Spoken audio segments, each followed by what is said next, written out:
जय जगन्नाथ आज्ञा जे कथा सुनचंती सस्ता सुंदर हाँ आगे किसी बापा माँ चाहती कौट सस्ता और सुंदर झील को बाहर कर से बहुत चेष्टा कर झील को भी बाहर कर दिखती किंतु जानती गोटे झील जिते बड़े घर को बहु हो जाऊँगी सस्ता सुंदर विशेष कर से बहु के बहु हो रुहे गोटे चाकर भली ट्रीट करा जाए कहीं ना से जिनस आनी ताको ता बापा एमती ही बाहर कर देछंती तो किसी छोटे लोक माइंड जो गोटे झील गोटे बहु हिसाब से रुहे चाकर ठुना हिन भलिका रुहे तो बापा माँ आगे देखते भल ज्वाई कौटी मिले ना कि आम झील को सस्ता सुंदर देखी बाहर करदे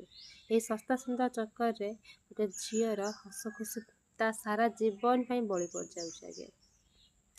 कथा टाण लगिपे कि निराटा सत्य आगे गोटे झीर जीवन सबुदिन गोटे पंजरी भितर अटक रही जाड़िया को चाहूँ सत से उड़ी पारे हस खुशी तो दूर कथा जय जगन्नाथ।